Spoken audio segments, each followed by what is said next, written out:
Annyeonghaseyo 여러분, welcome back with me, Kiara Syabira di Pantengin Saranghaeyo.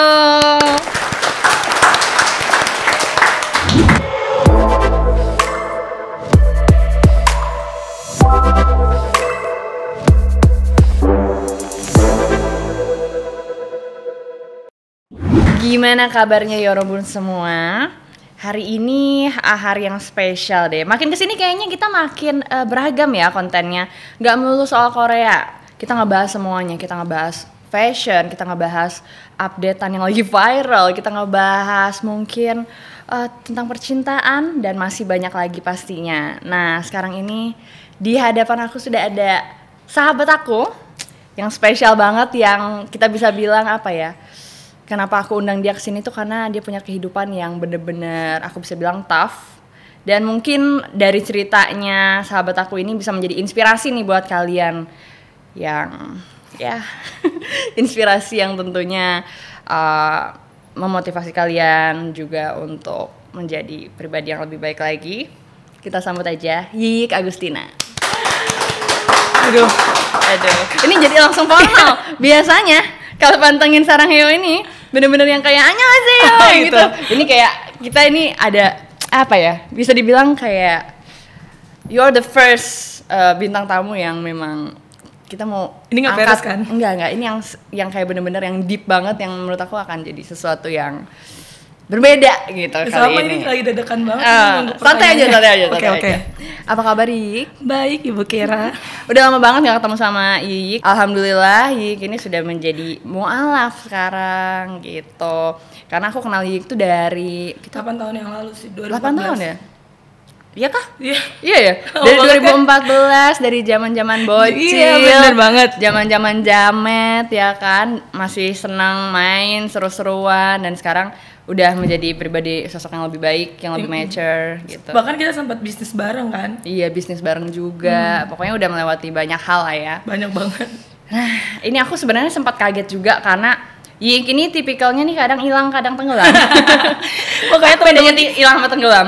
Jadi kadang dia nih kayak tiba-tiba misalnya kita lagi sering ketemu, tiba-tiba lah nggak ada kabar. Bener. Dan tiba-tiba juga Yiyik tadinya nih Hindu ya. Bener. Sekarang jadi mu'alaf, Masya Allah.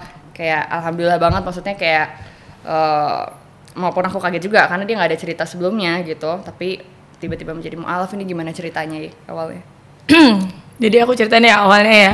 Sebenarnya aku mualaf itu bukan karena siapa-siapa ya, tapi karena emang nggak tahu kenapa kan waktu itu kan aku emang ada di organisasi, suatu himpunan organisasi di HIPMI gitu kan. Terus aku tuh emang sering lah kumpul-kumpul sama yang Muslim gitu kan, terus ngelihat kajian-kajian gitu. Datang ke kajian? Iya. Terus habis itu kan aku selalu jadi panitianya gitu kan, untuk acara-acara juga segala macam.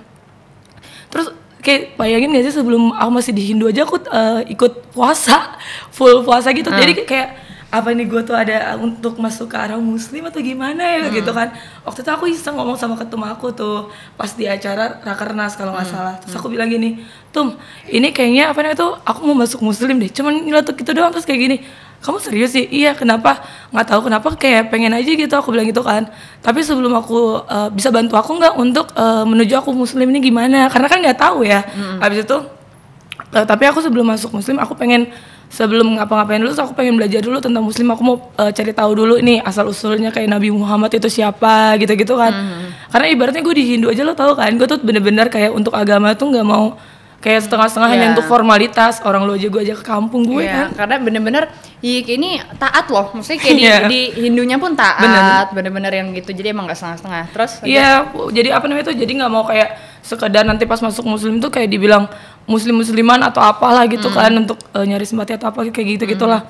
Terus gue belajar tuh, gue manggil guru ngaji dulu tuh, karena aku bilang waktu itu kan ditawarin ya udah apa namanya tuh siapin untuk syahadatnya. Terus aku bilang gini, nyebut kalimat syahadat aja mah gampang ngafalin. Tapi besoknya emang aku gimana, emang aku sholat aku gitu, sampai aku tuh belajar kayak nulis cara-cara sholat itu gimana. Walaupun mereka bilang nggak usah terlalu dibawa stres sih, masih bisa kok pakai bahasa Indonesianya, pokoknya doa aja. Nggak mau, gue tetap mau pakai bahasa Arabnya gitu, jadi ngafalin nulis kayak awalnya pertama sholat tuh apa gitu-gitu, ruku tuh apa bacaannya gitu-gitu. Terus tahayudnya awal tuh kayak gimana sampai tahayud akhir, pokoknya bener-bener dihafalin dulu. Saat gue udah ngerasa udah siap, akhirnya barulah itu apa namanya tuh dia semuanya mempersiapkan untuk syahadat itu. Dan alhamdulillah waktu itu yang bantu untuk syahadat untuk mualafin aku tuh PBNU. Jadi langsung dipimpin yang memimpin untuk syahadatnya itu langsung ketuanya langsung Kiai Said Akil. Disaksikan sama Pak Ustadz Gus Miftah. Oh, di shoot ya kalau nggak salah ya? Iya, itu di shoot. Viral juga nggak sih? Viral banget. Terus habis itu, gue kan anaknya kayak gitu yang tadi lo bilang kan, hilang timbul. Bahkan ke keluarga aja gue tuh nggak ngomong. Ke keluarga nggak ngomong? Enggak. Mayoritas keluarga Muslim. Enggak, Hindu dong. Hindu. Nah, Iik ini juga cucunya Jiro Wacik. Ya, nggak usah disebut-sebut lagi. Nggak apa-apa, disebut aja. Takut yang tadi kira. Enggak dong, enggak. Kita mah ya namanya ini kita nggak usah peduli sama omongan orang. Ini hikmah juga nih. Kita maksudnya kayak as long as kita personally kita on the track, kita nggak ngerugin orang lain, just go ahead. Ini kadang-kadang memang iya, bener anaknya banget suka, aduh ini gimana omongan orang ini. Bener. Lo tau kan gue anaknya overthinking banget, apalagi kemarin tuh sempet ke distract omongan orang gitu loh, kayak kepikiran gitu kan. Jadi apa-apa tuh sekarang mau nge-share tuh takut, geng, ngerti nggak sih? Takut dibilang ini lo, takut dibilang itu, gitu-gitu. Bahkan tadi lo mau ngundang aja kayak, ini pertanyaannya apa nih, apa segala macam, ini kayak takut salah ngomong gitu loh. Karena netizen ini mulutnya pedes banget. Iya. Tapi emang pernah ngalamin sesuatu kayak pas di saat lo dari Hindu ke pindah ke Muslim ke Islam itu, apakah banyak orang-orang sekeliling tuh mendukung atau gimana, atau bahkan ada yang menghujat, mungkin ada yang kayak paling oh gitu, apa misalnya? Bahkan dari keluarga sendiri aja waktu itu kan aku nggak tahu ya video itu viral kan. Jadi video itu viral, ada yang nge-shoot terus masuk ke YouTube dah, ke Facebook juga, itu yang nonton tuh sekitar 500.000 orang lah. Nah apa namanya, tiba-tiba tuh nyampe di halaman beranda keluarga aku dong. Terus habis itu di grup keluarga tiba-tiba gini pagi-pagi nih, di sini udah ada yang jadi Bu Haji nih gitu kan. Assalamualaikum dulu dong Bu Haji. Kok nggak muncul-muncul? Gue baru bangun kayak ngeliat, wah apa ini gitu kan. Ternyata viral karena apa namanya tuh, judulnya tuh gini, mualaf cantik dari Bali, Iik Agustina. Udah kelar ya. Kelar. Jadi kayak kakak gue aja langsung manggil gue, nelpon untuk pulang ke Bali kayak gitu-gitu. Jelasin ini ada apa gitu. Nenek gue udah nangis-nangis, almarhum kan. Terus habis itu tante gue ini kenapa nih segala macam, tolong jelasin. Terus gue bilang kayak, yang gue kan bingung anaknya ngejelasin kayak gitu kan, kenapa nggak izin dulu kayak gitu. Sampai akhirnya aku bilang kayak apa namanya, mungkin ini emang udah yang panggilan aku bilang kayak gitu kan segala macam. Ya mereka kan nggak ngerti ya.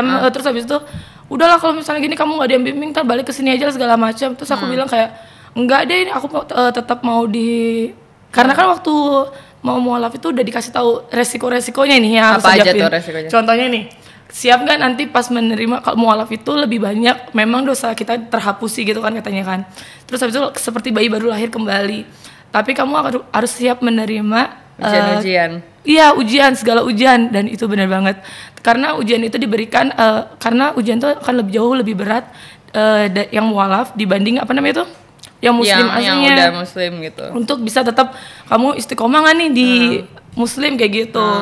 Terus habis itu ya udah aku tetap ngejalanin sampai aku tuh kalau mau sholat ya sembunyi tuh nggak. Untungnya kan sekarang kampung gue tuh lo kan pernah ikut kan ke Kintamani segala macam. Kayak misalnya apa tuh namanya, ada kafe-kafe gitu, aku selalu nanya kayak ada musolanya enggak kayak gitu. Jadi kayak misalnya bilang mau kemana, mau ke Starbucks dulu, aku bilang kayak gitu, padahal udah bawa mukena kayak gitu. Tetap terus habis itu kayak semua udah masih makan babi kan, terus kayak jangan jauhin dulu. Tapi adik-adik ponakan-ponakan gue tuh ngerti, kayak gue kasih tahu, Kayik tuh sekarang udah di muslim, aku bilang kayak gitu kan. Berarti kalau muslim tuh kan nggak boleh kena anjing ya, aku bilang gitu kan. Jadi mereka tuh pas jalan, ada kok videonya pernah gue story juga, kayak mereka tuh ngelindungin gue gitu tahu. Oh iya, ada anjing tuh, jangan dekat-dekat. Soalnya kece banget. Soalnya mau udah ini apa tuh udah muslim gitu, nggak boleh gitu. Jadi dia mesti ngasih pengertian. Cuman itu setelah gue udah ngejelasin ya, sebelumnya enggak. Gue pulang benar-benar di sidang, ditunjukin video ini apa gitu-gitu kan. Segala macam, ditampar juga, iya kayak gitu-gitu. Serius ditampar? Karena kan dibilang kayak sama gini. Siapa, maaf? Ya kakak gue lah. Dia kan masih berhak untuk apa itu ibaratnya.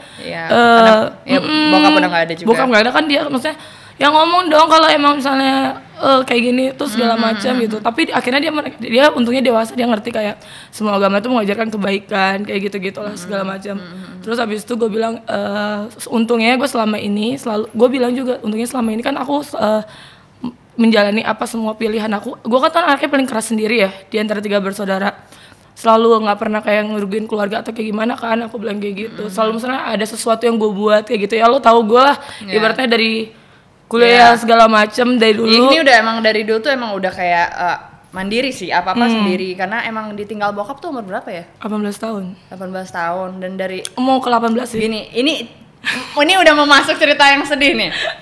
Soalnya memang Yik ini waktu dari apa sih umur 18 itu sebelum 18 tahun itu dari cerita Yik sendiri emang seakrab itu ya sama bokap. Parah. Anak papa banget, anak bokap banget yang dimanjain. Ceritain dong gimana dulu, kilas balik deh. Gue tuh paling nggak bisa ditanya-tanya tentang papa tahu. Nggak apa-apa. Ya pokoknya anak aku tuh paling dekat banget sama papa kan, dekat banget. Bahkan sampai beliau detik-detik menuju apa tuh misalnya nggak ada aja tuh di pelukan aku gitu loh. Terus segala macam. Terus habis itu apa namanya, makanya kakak keluarga tuh semua bilang kamu gak kasihan sama bapakmu di sana. Apalagi kan orang Hindu kan selalu bilang kayak apa dia tuh nanti kamu nggak bisa doain papamu apa segala macam. Karena misalnya kan kita kan selalu ada odalan gitu kayak Apa tuh odalan tuh kayak upacara. Walaupun even udah meninggal tapi 6 bulan sekali tuh ada upacaranya gitu loh dia.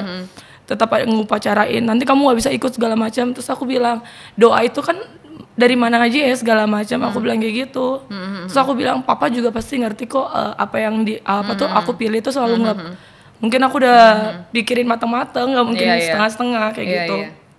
Terus habis itu apa namanya walaupun dibilang ntar papa kamu kasihan apa segala macam gini-gini bla bla bla, ya kan bokap gue kan pasti ngerti anak-anaknya gitu loh, pilihan anak-anaknya pasti yang terbaik gitu kan. Justru malah mungkin membawa kebaikan, doa-doa dari Yik malah ngangkat ke surga, amin. Amin. Kan? Gitu. Bahkan ya aku tuh bingung banget sebelum aku masuk mualaf, aku tuh selalu ke Bandung yang di pesantren Nurul Huda itu, kan gue selalu menjadi donatur di situ. Memang terus udah gratis, suka banget nggak diajak-ajak ke situ padahal masih Hindu apa segala macam. Pokoknya minta kayak misalnya kerabat yang di sana kan segala macam minta diantar ke sana, pokoknya rutin kan. Makanya aku bilang sering rutin ke Bandung kan kayak gitu-gitu. Emang arahannya udah kayak udah ada hilalnya nih ke menjadi seorang muslim. Iya, ya kan? Bener banget. Apalagi pas menjalankan sholat istiqoroh itu ya, segala sesuatu yang apa namanya membingungkan pilihan-pilihan. Membingungkan tuh itu dikasih tahu banget, disortir. Mulai dari pertemanan, entah percintaan ada aja lah kayak gitu. Terus habis itu kehidupan pribadi juga, keluarga apa segala macam ada aja masalahnya gitu-gitu. Sampai badan sakit juga, kan aku bolak-balik masuk rumah sakit juga kan kayak gitu. Sampai semua tuh pokoknya setiap aku drop atau kayak gimana, semua tuh bilang kayak gini, Kak inilah ujiannya gitu. Makanya waktu itu kan ditanya siap apa tidak kayak gitu kan. Siap apa kakak masih tetap setia apa enggak kayak gitu-gitu. Terus aku bilang kayak ya udahlah, namanya hidup ya pasti ada ujian, kalau nggak mau ada ujian ya mati aja gitu loh ibaratnya. Jadi ya lo tau sendiri, gue tipe kalau orang yang udahlah jalanin, lewatin kayak gitu, pasrahin kayak gitu, ikhlasin. Nah tadi lanjut lagi nih soal bokap. Waktu pas ditinggal bokap kan karena lo nih anak manja, bener-bener manja banget. Dan gue ingat cerita lo yang lo pindah-pindah sekolah. Iya parah. Pindah lah dari Bali lah ke Jakarta lah ke Bali gitu kan.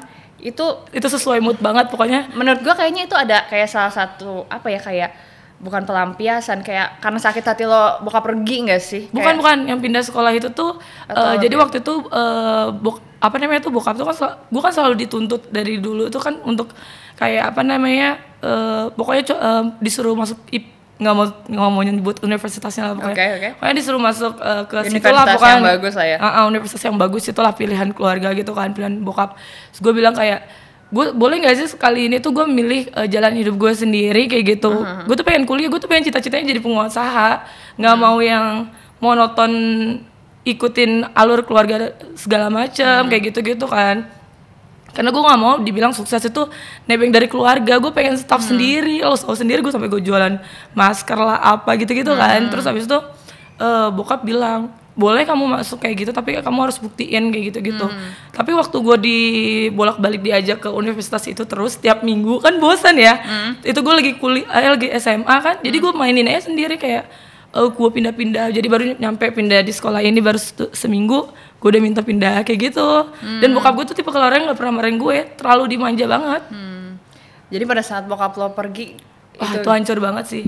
Karena itu langsung semua berubah. Lo lagi posisinya lagi di mana itu? Lagi sama bokap. Jadi bokap. saat sakit apa kenapa? Sakit. Kan bokap kan 2 minggu di Bali sama gue tuh. 2 minggu di Bali. Terus habis itu papa tuh adalah kampanye caleg, itulah pokoknya 2 minggu di Bali. Papa Polri. Cuman kan waktu itu kan kaki gue mau nyalonin lagi untuk ke DPR RI kan. Karena kan waktu itu udah 2 periode SBY udah selesai. Terus habis itu 2 minggu di Bali sama gue. Terus habis itu pulang nyampe Jakarta 2 hari langsung jatuh sakit. Terus makin lama makin kesini kok nggak awalnya diagnosanya asam lambung gitu kan tipes. Kok makin memburuk, tiba-tiba ada penyakit lagi sampai jadi lumpuh kan. Gue tuh langsung ngambil cuti di kampus. Karena bokap gue tuh nggak mau makan kalau nggak gue nyuapin, bener-bener gue yang giniin gitu loh. Sampai kurus banget ya. Parah, sampai kurus. Yang berfungsi cuma mata doang. Ya Allah. Bisa di flashbackin gak sih? Kayak gitu. Habis itu yang berfungsi itu cuma mata doang, nggak bisa ngapa-ngapain. Itu makanya bener-bener kayak sesuatu yang aneh gitu loh, kayak. Jadi pengobatan tradisional pengobatan ini kayaknya udah semua deh. Makanya aku tuh setiap ada seseorang yang datang. Tapi di diagnosanya tuh apa kata dokter? Autoimun katanya. Autoimun.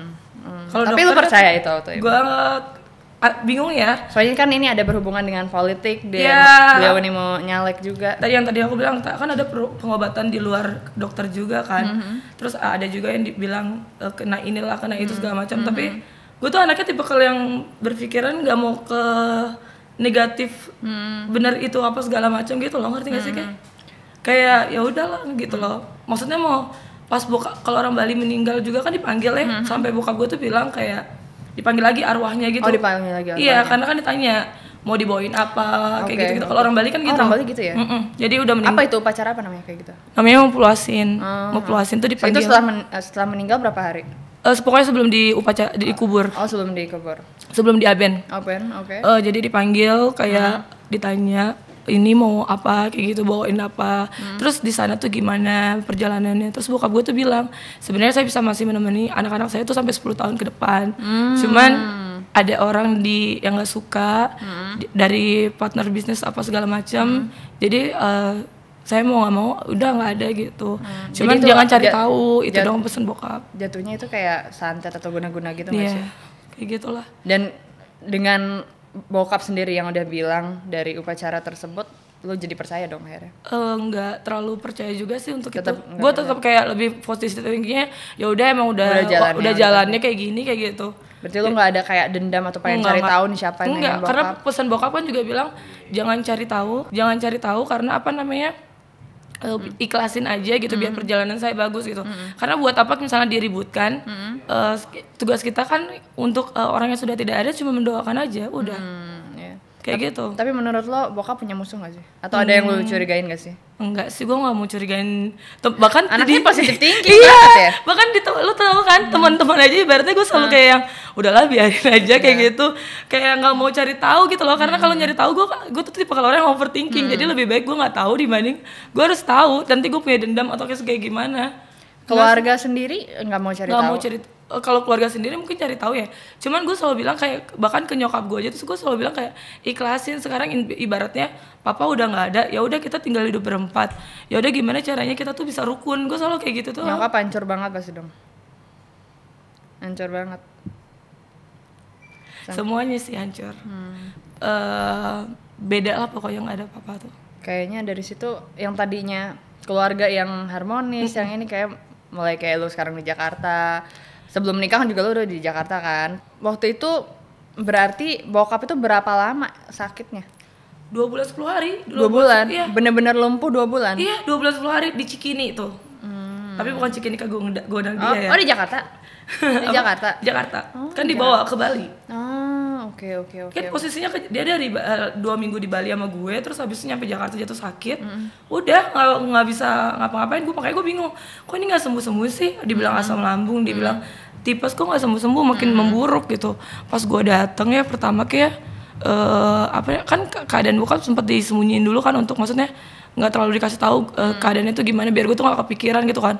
Pas gue nyampe tiba-tiba perasaan gue nggak enak, terus gue ke Jakarta, gue ke rumah sakit, kaget banget gue ngeliat bokap gue udah nggak bisa bergerak. gue langsung peluk-pelukan kayak kaget banget. Ya orang 2 minggu di Bali sama gue masih, bahkan Jadi dari sehat banget, dari sehat walafiat, tiba-tiba sebelum pulang aja tuh gue foto dulu pak segala macam, gue yang antar ke bandara. Tiba-tiba pas sudah lo ke rumah sakit udah keadaannya udah lumpuh. Jadi benar-benar pas sudah lumpuh. Jadi nggak yang slow gitu. Slow. Gue pertama nengokin masih bisa ngobrol, masih biasa jalan. Terus gue pulang lagi kan ke Bali karena kan masuk kuliah kan. Oh iya, masih kuliah. Masuk kuliah. Terus masuk kampus, terus habis itu kok nggak keluar sih, akhirnya gue datang lagi. Pas datang kedua itu udah nggak bisa ngapa-ngapain. Udah nggak bisa ngapa-ngapain. Terus bahkan pas mau lagi kritis, bokap gue tuh sempet nggak ada tau. Maksudnya sempat hilang. Sempat detak jantung gitu hilang sebelum masuk ICU tuh.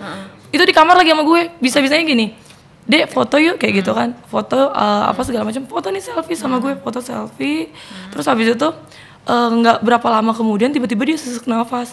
Gue panik dong, gue di kamar sendiri kan, gue manggil dokter segala macam, sampai akhirnya dikasih denyut, dia dipompa gitu. Gue bingung banget tuh mau ngapain tuh, benar-benar bingung banget. Tapi gue tuh sampai akhirnya kan dibawa ke ICU ya, papa tuh dipakein selang itu kan segala macam. Terus pas detik-detik mau meninggal aja itu gue masih mimpin Trisandia, waktu itu gue masih Hindu kan. Itu tuh di hari raya Kuningan, ibarat itu which is kayak Idul Adhanya lah. Karena kan galungannya tuh kayak lebaran baru. Jadi kayak Kuningan itu pas Kuningan gue datang ke ICU terus sama keluarga gue mimpin Trisandia. Terus bokap minta dicabut selangnya. Terus habis itu keluarga kan berunding ya. Gue udah berapa kali mau ditonjok sama nyokap, gue nggak tahu deh. Karena kan gue yang nggak setuju. Gue bilang kayak jangan segala macam kayak iya. Karena kan itu dokter bilang papa gue ini masih ada karena kebantu alat gitu kan. Ya udah biarin aja lah, papa mau biar bareng-bareng terus aku gitu kan. Sampai nyokap gue tuh kayak gini, lo nggak kasihan ngeliat bokap lo tuh kayak gitu segala macam gitu kan. Cuman gue yang kayak ya gimana ya, gue mikir pengen bareng sama dia gitu kan. Terus habis itu akhirnya selang itu dicabut kalau nggak salah jam 12 abis Trisandia itu lah selang cabut. Terus habis itu langsung bokap gue tuh kayak nafas ngap-ngapan segala macem. Terus gue sempet pusing demam gitu kan. Gue dibawa ke kamar, gue ketiduran. Terus habis itu tiba-tiba kayak mimpi bokap gue datang bokap tuh datang bersih banget, selangnya nggak ada. Terus gue bilang gini, mau kemana pak? Mau pulang? Aku bilang gitu kan. Bukannya kok selangnya udah dilepas, perasaan tadi masih ada deh, aku bilang gitu kan. Terus tiba-tiba udah gue kebangun gitu, gue langsung minta sama tante gue anterin ke ICU sekarang, aku bilang gitu. Pas nyampe ruang ICU dokter langsung bilang gini, pegangin aja, jaga-jagain papanya. Terus bilang kayak gini, sedih. Kok gue yang sedih? Jaga-jagain ya papanya gitu kan. Terus habis itu jangan diingetin, makanya kan jangan bahas papa. Terus habis itu kenapa gue yang kipas-kipas? Detak jantung itu kan normal 80 ya, itu udah 60. Terus gue langsung naik ke atas tempat tidurnya gitu. Terus sambil di samping tempat tidur nyokap gue tuh, sampai gue tuh bilang sama mama, bisa nggak sih mama usah bahas gitu.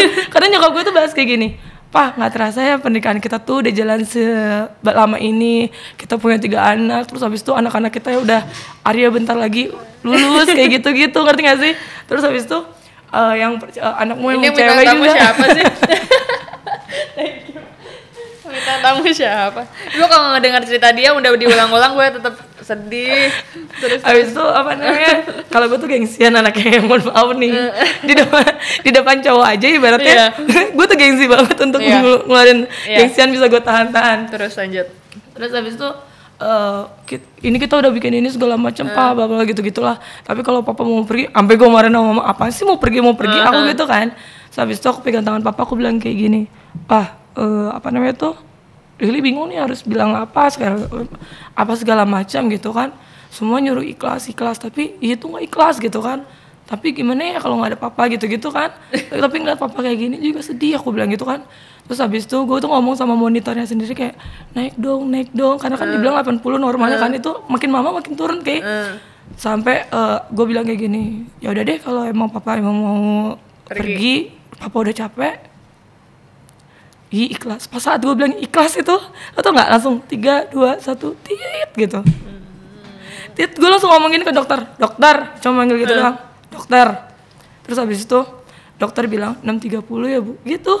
Wah, saat itu juga di tempat tidur bokap gue bisa gue angkat, oke. Kenapa saking lu? Ya gue bilang bangun gue bilang kayak gitu. Terus habis itu keluarga langsung bilang gini, Mata jangan sampai kena jenazah gitu kan. Apaan sih jenazah udah ngamuk-ngamuk gitu. Jadi ini gue dipegangin, kaki gue kan panjang ya. Jadi itu segala alat itu gue tendang-tendangin tuh nggak. Jadi ini dipegangin gue tendang-tendangin, terus gue pingsan berapa kali-kali. Sampai akhirnya gue bangun terus dibawa ke rumah duka di Cikini karena buat rumah duka dulu sebelum diberangkatkan ke Bali. Sebelum diberangkatkan ke Bali, terus gue nunggu di depan pintu, tanya kan, papa mana? Lagi dipakein formalin, hancur banget. Ngerti nggak sih kayak, cepet banget kayak gitu-gitu loh. Belum juga ditemenin katanya. Kayak gue ngomong sama gue tuh, nah disitulah mulai gue mungkin tahu kehidupan anak muda ya, kayak baru mulai main gitu loh. Karena pas ada bokap gue tuh nggak pernah main sama sekali. Benar-benar bokap tuh selalu bilang apa itu, Dek kamu jangan macam-macam ya, jangan ini segala macam. Papa ngeliat kenakalan kamu misalnya pindah sekolah atau apa segala macam ini masih papa toleransiin. Maksudnya jangan yang ke aneh-aneh gitu-gitu kan, kayak ke klub atau apa gitu, jangan ya kayak gitu-gitu kan, apa segala macam. Dan lo juga nggak minum, enggak ya. Macam. Aku tuh kita nih anaknya suka kayak ke live music segala macam, tapi kita tuh nggak minum ya. Kayak gitu terus habis itu alkohol maksudnya. Iya benar. Jadi orang tuh melihatnya mungkin di negatifnya aja kan. Kayak gitu padahal enggak, emang seneng denger musik aja gitu kan. Kayak Butet sahabat kita lagi satu kan kayak gitu. Terus habis itu aku bilang papa selama ini tuh aku udah nurut selalu jadi anak gitu loh. Kok papa bilang kan katanya kalau misalnya iya macam-macam papa kan yang bisa serangan jantung apa segala macam, ini aku udah nurut, udah ngikutin apa segala macam, kok tetap ditinggal, jadi kayak gitu. Jadi lebih sedihnya tuh kayak bener-bener dibawa pas ke bandara, dibawa di pesawat aja ya, itu kan nyewa satu pesawat gitu kan. Karena siapa yang kerabat mau ikut berangkat ke Bali, berangkat kayak gitu kan. Gue cuma megangin, bokap gue tuh ada di bawah, ada di kargo itu loh. Gue gini, biasanya bokap ada di samping gue duduk, gue sekarang cuma megangin fotonya papa di bawah. Oh nggak bisa, gue tuh nggak bisa ngomong sama siapapun kayak. Diam aja pasti. Kayak mimpi, kayak ini beneran gak sih, ini beneran. Bahkan gue diucapin turut berduka cita aja gue marah. Mau teman-teman kampus, mau siapapun yang nengok atau segala macam, waktu itu gue masih punya pasangan ya, pacar ya. Gue tuh kayak nggak peduli gitu loh sama mereka semua, kayak nggak peduli mau yang datang pejabat siapa kek apa segala macam, ada upacara kan waktu itu bokap juga ada upacara militernya juga kan. Kayak nggak peduli gitu loh, kayak makanya gue tuh nggak pernah ada foto di situ, ngerti nggak sih? Gue tuh bener-bener di samping jenazah mulu, kayak di samping jenazah mulu, kayak nggak fokus, ngerti gak sih? Ya makanya gue ngerasa di situ lah lo kayak pelampiasannya lah, kayak gitu yang lo cerita, kayak kenapa sih ditinggalin gitu kan, padahal ya udah kayak gini lo gitu-gitu. Kenapa sih ditinggalin gitu. Kayak gitu? Tapi lo mulai kayak ikhlasnya itu kapan? Kayak akhirnya ya udah gitu. Apakah di saat lo memutuskan untuk ya udah dilepas aja itu ikhlas atau? Enggak sih, butuh waktu bertahun-tahun sih. Bahkan gue baru ke rumah gue sendiri aja kan dari tahun 2014, baru kemarin pas puasa kemarin itu baru pulang. Saat gue menginjakan kaki, gue kan bilang gue gak mau pulang ke rumah kan, gue gak mau pulang ke rumah, gue gak siap karena gue tuh punya anxiety dan traumatik yang terlalu besar gitu loh di dalam hidup gue tuh, ngerti gak sih? Jadi kalau misalnya ke situ tuh gue sebenarnya ketakutan akan diri gue sendiri, kayak parno gitu loh, kayak nggak siap, kayak masuk tuh ngeliat biasa buka pada di sini gitu. Sampai detik ini? Enggak, kemarin kan pas sebelum Lebaran kemarin pas puasa. Ya berarti kan masih baru-baru. Bokap kan udah berapa tahun yang lalu meninggal? Iya, udah berapa? Berarti 9 tahun gue baru pulang. 9 tahun. 9 tahun gue baru pulang. 9 tahun tuh gue baru pulang. Baru nyampe depan rumah udah teriak-teriak, gue nangis. Serius? Ya, kayak papa nyokap gue melukin kayak papa kenapa papa pergi tuh semua berubah, gue gitu tahu. Orang-orang tuh yang tadinya ibaratnya memuji terus habis itu kayak nggak tahu nih orang-orang yang dulu menjilat tuh semua pada kemana kayak gitu loh. Iya. Berubah lah pokoknya semuanya. Lo ngerasa nggak sih lingkungan bokap lo toksik sampai ada mungkin orang yang jahat sama bokap? Makanya lo punya statement kayak ada yang menjilat, berarti lo peka dong sama karena ini orang namanya kayak dunia politik pasti penjilat banyak ya. Rata-rata gitu nggak sih? Kayak ibarat tuh baiknya ya tahu sendiri lah, olah dunia. Dan sekarang gue kan masuk di ranah politik juga nih, jadi gue ngerti gitu. Jadi udah paham ya? Paham lah, ibaratnya kayak gitu. Kalau dulu kan ada apa-apa, misalnya mau izin apa kan ke bokap segala macam kan mana kayak gitu. Pokoknya berubah lah semuanya. Terus sama kakek dekat? Nggak terlalu sih gue kalau lebih ke kakak gue yang pertama yang lebih dekat. Karena kan nyambung ya pikirannya kayak gitu. Kalau kakak gue kan emang anaknya kan manut ibaratnya kan nurut gitu. Dia mau mengikuti rules dari awal. Kalau gue kan enggak. Ibarat dulu aja gue kuliah aja sampai diam-diam ngelamar kerja kan, nggak mau bawa embel-embel. Sebenarnya gue bisa aja minta tolong bantuan kerja masuk di mana, nggak mau. Tapi keluarga sendiri pernah nerima teror nggak sih? Ada nggak? Kayak yang akhirnya jadi punya pikiran ini kayaknya ada yang guna-guna, ini ada yang santet. Pasti ada sesuatu ada, masalah yang itu. Apa tuh bentukannya? Ada, tapi gue tuh selalu bilang ke malah gue ya yang ngejelasin ke mereka semua ya, misalnya kayak ke nenek atau misalnya ke nyokap, ke yang lain, udahlah biarin aja, ikhlasin aja, orang udah terjadi mau diapain lagi, mau diributin. Ini posisinya udah meninggal bokap? Udah meninggal. Tapi dapat teror masih? Kan dibilang ini tuh yang giniin, ini yang giniin gitu kan. Kayak nyokap nenek gue terus awas aja ini gini-gini. Buat apa? Maksudnya nggak bakal nyelesain masalah juga. Bentuknya kayak gimana? Terornya tuh kayak dari pesan kah atau tiba-tiba? Oh enggak, lebih kayak dari mulut ke mulut. Ini kayaknya nih meninggalnya nggak normal nih. Bahkan sampai sekarang kalau misalnya gue ketemu orang aja nih, misalnya masih kayak gini, aduh kenapa ya apa tuh Ganevo cepet banget nggak ada kayak gitu-gitu segala macam. Terus juga meninggalnya nggak wajar. Orang masih ketemu kok sama kita gitu-gitu kan. Kalau temen-temen bokap segala macam, kok tiba-tiba nggak ada, ini pasti ada yang giniin. Terus aku bilang selalu kayak gini, udah memang udah perjalanan papa kayak gitu. Aku selalu gitu.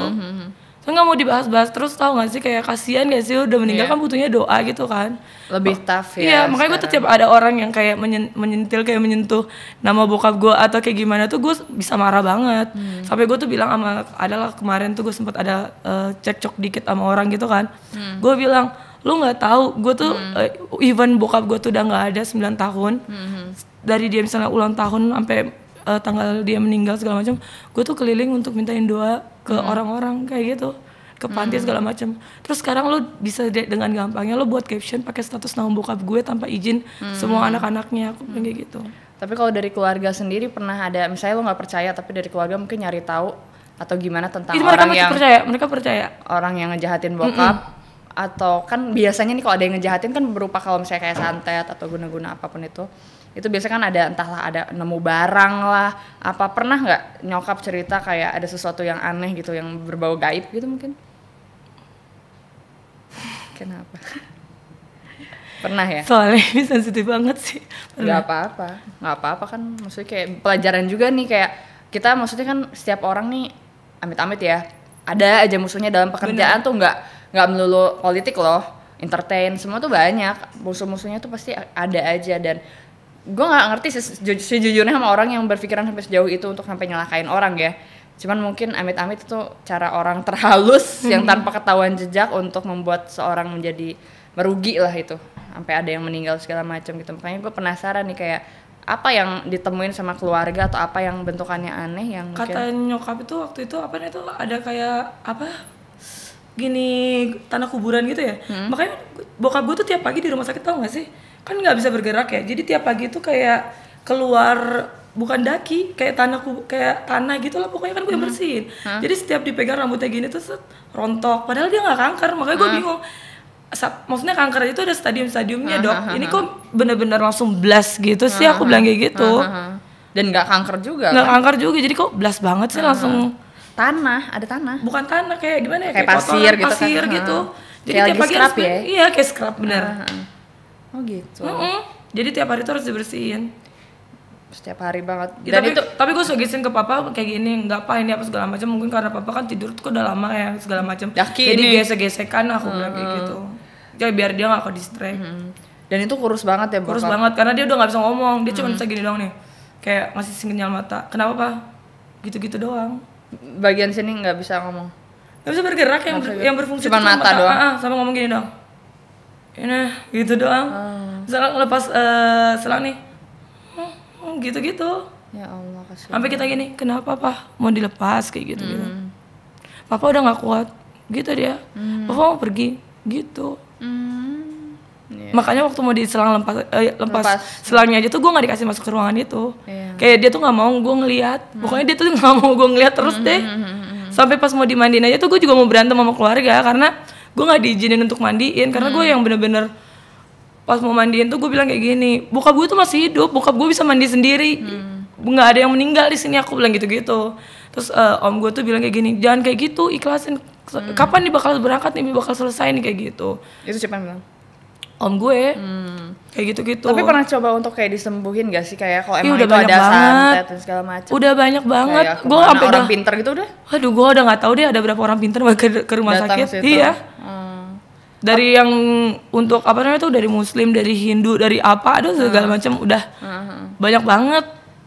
Sampai gue tuh bilang kayak kasihan, udah nggak usah kayak gini. Makanya kuncinya ada satu, ada ke Tuhan aja deh, serahin. Aku selalu kayak gitu. Gue tuh selalu kayak gitu, bahkan sampai sekarang aja gue kalau misalnya punya masalah ya, yang tadi gue cerita sama lu juga kan, udah apapun yang terjadi dalam hidup gue tuh udah paling gampang tuh obatnya, udahlah. Sekarang apalagi gue jadi muslim kan, udah paling enak tuh ngadu sama Allah, udah sujud di sejadahnya, lo sebut namanya tapi jangan disumpahin, jangan diapain, doain biar dia sadar kayak gitu, ya udah pasrahin, udah kayak gitu. Karena mau gimana dibalas dendam kayak gimana juga nggak bakal ada habisnya kan. Betul, hidup itu. Bokap sendiri ada pesan-pesan terakhir nggak buat dia? Ada. Sebelum masih bisa ngobrol ya, sampai dia bilang gini, kamu anak perempuan, kalau emang cita-cita kamu tetap pengen jadi pengusaha, jadilah pengusaha yang sukses. Dia bilang gitu. Papa restuin deh keinginan kamu, karena tadinya kan selalu ditentang. Iya, karena selalu kayak, yakin gak sih nih anak gue bisa, karena kan manja banget kan, apa-apa masih kayak gitu-gitu, pindah aja kayak, nggak enak banget, biasanya papa dalam segini ada apa segala macam gitu-gitu kan. Dikit-dikit papa, karena gue anak bokap banget nih, kalau kakak gue kan anak nyokap banget nih. Terus habis itu dia bilang gini, jadilah pengusaha yang sukses, papa restuin kamu. Ibarat kalau misalnya kamu pun punya usaha bisnisnya di telur misalnya, ya kamu tetap jadi bosnya kayak gitu. I see. Dan sekarang Yik udah jadi mualaf dan sempat umroh juga.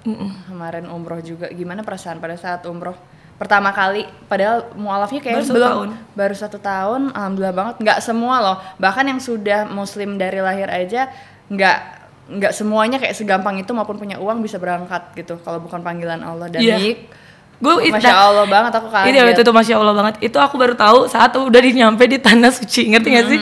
Jadi sebelumnya tuh nggak tahu. Jadi kayak misalnya temen ngubungin kan, iseng segala macam, karena itu kan mau masuk bulan Ramadan kan.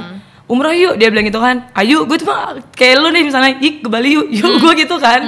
Berapa beli tiketnya kayak gitu doang kan. Ini ya udah nih, yuk aku bilang gitu kan. Ya udah nih masuk travel gue nih segala macam nih, segini. Oh ya udah daftarin. Aku bilang kayak gitu, ntar gue tinggal transfer. Jadi gue mikirnya kayak ayo, sesantai itu gitu kan. Ayo, gue bilang kayak gitu, sesantai itu, nggak tahu apa-apa segala macam, nggak ngerti. Pas nyampe di tanah suci, kita turun di Madinah. Pas turun di Madinah, tiba-tiba di bandara tuh kayak gini, selamat datang tamu panggilan Allah. Itu gue rekam dulu nih, set, tamu panggilan Allah, emang yang datang ke sini tamu gitu kan. Maksudnya emang nggak ada penduduk di bumi ini, penduduk di sana yang datang ke situ, maksudnya emang yang stay di situ, maksud gue kan. Terus ada kan. Nah, tapi yang kita datang, selamat datang tamu panggilan Allah, baru banget masuk itu di bandara. Terus tiba-tiba Pak Ustadznya bilang, kan kita dijelasin kan kayak labaik Allahumma labaik gitu-gitu kan. Kita artinya kan kayak kita datang memenuhi panggilanmu ya Allah gitu-gitu kan. Akhirnya dikasih tahu kalau misalnya orang yang punya uang pun, terus orang yang sehat pun, kalau memang belum dipanggil sama Allah, dia tuh nggak bisa gitu, ada aja halangannya ini. Gue lancar-lancar aja bahkan gue tuh kepo, malah tau gak sih, gue tuh nggak belanja di sana untuk baju-baju yang lo lihat gue pakai cadar apa tuh. Gue kepo ke mana ya, ke Ambassador kalau nggak salah. Beli sama. Iya, gue tanya kan sama temen gue udah umroh kan. Terus abis itu gue bilang gini, ini beli di mana ya? Gue bilang gitu kan, bajunya lucu. Ya lo cari aja deh Ambassador atau di mana gitu kan. Dikasih tahu segala macam. Terus gue ke situ, terus beli. Gue bilang gini, Bu, saya tuh mau umroh. Gue kan anaknya bisa nanya gitu kan, kayak, Bu, saya tuh mau umroh tapi nggak ngerti nih bajunya apa. Terus teman-teman aku tuh pada pakai cadar-cadar, gue kenapa sih, aku bilang gitu kan. Sampai diajarin pakai jilbab juga. Karena benar-benar baru nggak bisa gitu kan. Terus habis itu ini setelannya ini gitu kan. Ternyata outfit gue ternyata masuk loh nyampe sana. Padahal gue nggak ada beli baju di situ gitu kan. Terus habis itu pas sholat aja ya, gue tuh bawa contek kan. Jadi bawa contekan. Masih terus belum hafal tuh apa gimana? udah hafal, cuman gue kan apa yang ditulis sama misalnya labek Allah melabek itu baru tahu di situ. Jadi pas di bis itu gue catat pakai pulpen di tangan. Oh iya. Kan semua pada mau nyanyi, gini pada baca. Berdoa. Masa gue diam? Labek Allah buka dulu Google. Terus habis itu pas mau ke dari kereta cepat mau ke Tanah Suci Muka aja ada bacanya juga kan. Buka lagi Google Kan bacanya. dapat bukunya biasanya kalau Dapat di travel. bukunya, cuman kan beda Latinnya itu loh. Jadi cara bacanya gimana ya? Karena kan bacanya ngucap ya, Iya. malu gitu kan. Orang pas sholat aja di sana ya, kok orang sholatnya 3 kali? Maksudnya kan gue sekali dulu kan, akhirnya aku nanya ke jemaah yang lain, kenapa ini 3 kali? Aku bilang gitu, ya jadi ada sholat sunnah dulu, baru masuk ke sholat wajibnya, baru ke goibnya. Oh gitu, kayak gitu. Terus habis itu gue bawa kertas gitu, bener-bener lo tau gak sih di sejadah Iya, ini kertas. sampingnya. Biar Gak nggak apa-apa salah, sih. biar nggak salah-salah gitu kan. Sampai di sana kan ada orang ubek, udah orang apalah segala macam kan, pada nanya kayak ini apa kayak gitu. Terus aku bilang aku mualaf gitu kan, jadi aku dari Hindu jadi aku belum terlalu ngerti gini-gini segala macam, takut salah.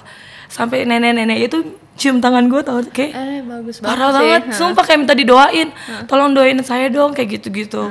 Sampai nyiumnya tuh bener-bener sampai nyium gini. Iya. Terus habis itu, hah? Banyak yang ajaib-ajaib ya di sana. Parah. Banyak hal-hal yang kayak ini. Parah. Merinding nggak waktu pertama kali kayak lihat Ka'bah dan segala macam? Merinding banget. Iya Nggak bisa nyangka gue tuh bisa pas turun ke bawah itu ngelihat Ka'bah itu ya. Sampai gue tuh bisa megang itu, gue nggak pernah nyangka banget sih. Masya Allah sih. Karena emang kalau aku ngambil kesimpulannya tuh kadang yang kita lihat kayaknya wah solehah banget, ibadahnya kenceng, hatinya nggak bersih itu juga wallahu alam gitu. Ya kan kita ngeliat nih orang kayaknya ini kayaknya orangnya nggak bener nih, kayak wah suka main banget segala macam, segala macam. Tapi ternyata punya hati yang Ya, Allah yang muliakan gitu kan, dari hal-hal yang seperti itu kayak. Bener banget. Aku di sana ya di Tanah Suci Mekah itu ya. Gue kan anaknya suka foto-foto gitu kan. Terus habis itu kan gue nggak ada yang fotoin segala macam. Tapi gue tuh selalu kayak manggil-manggil nama bokap gue sendiri, kayak misalnya jalan nih jauh. Ya ampun Pak, ternyata jalannya jauh banget, ngerti gak sih? Kan harus jalan kaki gitu kan, kayak dari hotel ke masjidnya sehari kita 5 kali gitu kan, segala macam. Terus habis itu, ya ampun Pak, jalannya capek banget. Terus ngeliat burung-burung gitu kan pengen bikin konten ya. Anaknya kan gila-gila Tetap story Indonesia kan. ya. Iya, anaknya gila-gila story kayak gak mau apa tuh ke-skip mengabaikan momen gitu loh. Terus habis itu ada bapak-bapak nih, gini dia. Dek, kamu mau saya fotoin gitu kan? Boleh Pak, kayak gitu. Itu tuh bapak-bapak itu ngetek berkali-kali tau. Gue kan tau kan kayak ini kurang ini Pak, kurang ini Pak, miring dulu Pak, ntar lupa. Terus saya gayanya kurang gini Pak, kurang natural Pak, kayak gitu-gitu. Dan dia mau lo ngetekin karena gue gini, kok rata-rata yang fotoin tuh bapak-bapak. Apa gue ada di sini tuh kayak ngeliat sosok bokap gue sendiri gitu. Tapi lo ngedoain bokap lo kan? Oh pasti parah, ya? gue doain. Semua, bukan bokap aja sih. Teman semuanya gue doain sih. Oh iya, Doain, yang aku ada bener-bener. itu ya waktu pas masih di Hindu ngasih kado atau apa ya, mukena buat aku. Sampai sekarang masih aku pakai. Iya, bener-bener. Sampai udah bolong juga aku jahit, serius. Bener-bener. Enak bahannya gitu. Jadi masya Allah banget sih. Iya, jadi aku semua bukan bokap keluarganya sih, semua temen aku doain apa segala macam. Iya. Bener-bener aku ngambil Kertas ya. kertas segala macam semua aku doain. Kayak Dan gitu. kejadian yang nggak enak yang mungkin dirasain waktu di sana, atau kayak yang kayak wah gue ada apa nih, dosa apa gitu, ada nggak? Atau alhamdulillah lancar semuanya? Atau gimana? Alhamdulillah lancar sih so far. Bahkan gue kan ada autoimun rheumatoid kan, kaki gue suka, lo tau kan, suka kram-kram gitu. Itu gue gak nyangka banget gue bisa sa'i sama tawaf itu bener-bener nggak ngerasain capek sama sekali. Bahkan yang di Jakarta ya semua pada nelponin kayak Baik-baik aja, komisaris gue apa segala macam gitu kan, kayak iya gini gimana keadaannya segala macam, takut drop apa segala macam gitu-gitu kan. Enggak sih, iya juga nggak tahu ya dapat kekuatan dari mana. Padahal lo tau sendiri kan gue jalan, ibaratnya jalan dari sini Jompo ke depan ya? aja tuh kayak malas kan. Kayak bisa nggak sih untuk nggak jalan ya kan? Iya. Kayak dari apartemen lo ibaratnya ke Ion aja gue boleh naik Grab nggak pesan. Iya. Sampai pesan Grab kan. Padahal begini, ting dah ini jalan tuh nggak nyampe 1 kilo. Gue tuh nggak mau jalan banget. Iya. Itu gue bener-bener jalan tuh Di nggak. sana jalan banget. Iya, terus beda banget ya. Iya banyak banget ketemu teman. Terus abis itu aku tuh kayak ngerasa bersyukur ya, sampai aku tuh malunya tuh gini. Jadi ada jemaah udah tua gitu lah, ibaratnya lebih tua dari aku, ibu-ibu. Dia semangatnya luar biasa sholat gitu kan. Maksudnya misalnya kan kita habis dari zuhur terus mesti ke asar gitu kan. Kalau gue kan nunggu nih dari zuhur, ya udah gue sekalian dia di situ, dia sampai asar gitu kan biar nggak balik. Ini enggak, dia zuhur balik ke hotel lagi untuk mandi. jalan lagi ke Ya masjid. pasti luar biasa sih karena Iya, jadi gue malu sendiri. memanfaatkan momen juga di sana. Iya, sampai doa-doa di sana tuh kayak mustajab. Bener, itu aku Insya rasain Allah, sih. Saat ternyata. itu juga Tuhan itu langsung mengabulkan. Dan tau. harus detail kalau berdoa. Jangan ini misalnya lo minta jodoh tapi jodoh ya udah yang gimana aja, pengen yang terbaik, nggak spesifik juga nanti dapetnya. Iya, aku di sana lebih nggak ke fokus minta ini in general. Oh enggak. Doanya lebih ke pokoknya diberikan yang terbaik aja lah, apapun yang terjadi pokoknya aku udah pasrah, apapun Pasrah yang banget. terjadi gue yakin Tuhan tuh pasti ngasih gue sesuatu untuk terbaik, menjadikan gue yang kuat apa segala macam, ngasih gue masalah pasti untuk menjadikan gue pribadi yang lebih baik kayak gitu-gitu, untuk lebih kuat karena kan kayak di sana tuh gue diuji lebih ke kesabaran kan segala macam, gue lebih ke introspeksi diri kan anaknya, gue diselingkuhin aja gue introspeksi diri kan, gue yang minta maaf loh, gue diselingkuhin aja gue yang minta maaf kayak mungkin aku kurang ini kali ya, kurang ngertiin kamu apa segala macam, nggak yang borbandir marahin pasangan gue tuh kayak gimana gitu loh, maksudnya mantan gue gitu-gitu, nggak gitu, jadi kayak gue lebih kayak ke introspeksi diri sendiri. Self check gitu kayak oh ya mungkin gue biasanya sehari-hari kurang sabar segala macam, apa mbak ini kurang sabar gini-gini, tapi di sinilah diuji kesabarannya kayak gitu. Dan ini last question, harapan kedepannya yang pengen diwujudin, yang belum terwujud apa? Belum terwujud. Yang pengen diwujudin lah, kayak harapan lo di hidup lo. Gue tuh pengen nggak apa-apa. Pokoknya semua baik-baik aja ya. Lebih fokus ke keluarga sih sebenarnya. Lo tau kan maksudnya gue pengen kayak semuanya tuh bisa kumpul lagi kayak dulu. Semua itu baik-baik aja gitu loh, nggak ada konflik, nggak ada kesalahpahaman. Karena gue udah berusaha untuk mencoba menyatukan keluarga yang terpecah. Tapi kayak ada aja. Sampai kemarin gue tuh bilang sama lo aja kayak, aduh capek banget deh kayak gitu, kayak nggak dikasih nafas gitu kan, ujiannya gitu. Gue pengen itu aja sih. Amin. Karena benar-benar di saat jadi mualaf ini yang benar sih yang gue bilang, ujiannya tuh kayak nggak dikasih nafas tau. Tapi nanti insya Allah pas di saat lo udah lewatin fase itu pasti kayak oh ini ternyata pelajaran dari Allah, mesti kayak bukan pelajaran kayak oh hikmah dari kejadian yang kemarin gue begini ternyata untuk membawa lo ke titik ini ternyata yang lo pasti insya Allah nggak akan nyangka dan happy insya Allah. Amin. Tapi gue selalu mikir gini, apa ya yang kurang, apa yang salah ya, apalagi kan gue orang ibaratnya masih darah Bali ya, jadi percaya dengan karma pala dan reinkarnasi. Gue selalu mikir karma yang gue alamin, hal-hal buruk yang gue alamin mungkin di kehidupan dulunya gue pernah buat salah apa, terus sekarang gue harus laluin. Kalau misalnya gue balas atau kayak gimana nggak selesai, karena kan karma pala itu terjadi ada 3, dibalas sekarang, nanti, atau misalnya di kehidupan yang akan datang. Kalau gue nggak memperbaiki diri atau balas-balas segala macam, misalnya gue meninggal nih, gue reinkarnasi, kasihan dong nanti yang lahir kembali nggak selesai gitu.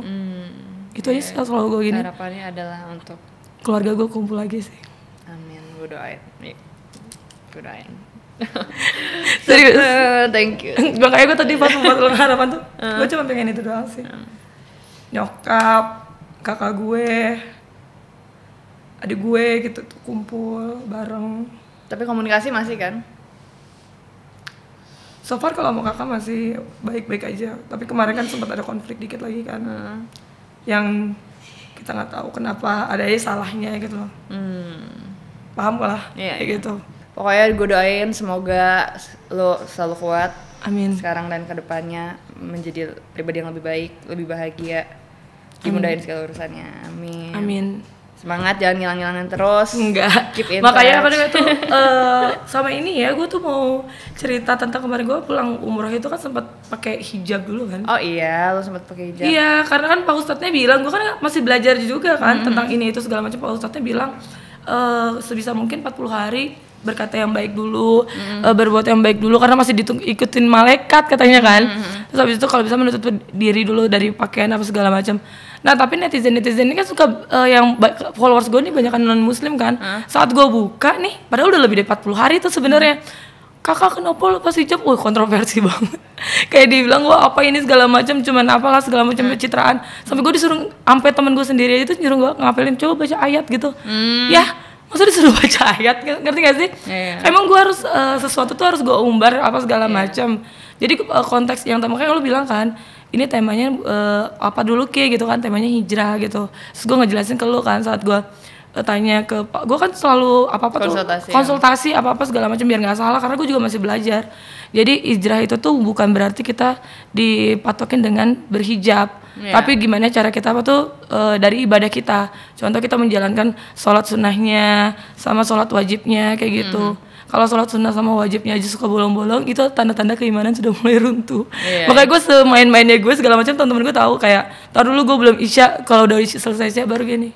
Terus udah detik-detik mau pulang, gue nggak minum atau segala macam kayak, nggak antar gue nggak bisa subuhan, malas banget kayak keramas gitu, rambut panjang kan kayak gitu. Jadi kalau konteks orang kan selalu kayak negatif gitu terus kan, padahal kita mau keluar pengen kumpul. Keimanan seseorang nggak ada yang pernah tahu lah intinya. Maksudnya kita do the best aja. Dan ya Allah lebih tahu semua. Bener-bener sama orang teman-teman terdekat sih kayak mereka bilang kayak gue yang lahir dari muslim aja gue belum dapat tamu panggilan ke sana, gue itikaf aja sendiri nyari tahu. Itikaf terus alhamdulillah ya pas lebaran tuh itikaf terus kayak nyari tahu.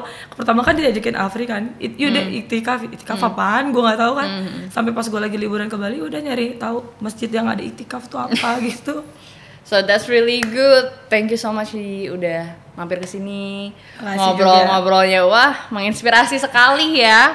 Semoga pokoknya wish you all the best buat lo, pokoknya selalu yang terbaik. Thank you so much. Amin. So jangan lupa ya Robun, saksikan terus Pantengin Sarang Hio di Pantengin TV setiap hari Selasa dan Sabtu tentunya jam 7 malam hanya di Pantengin TV. Annyeong.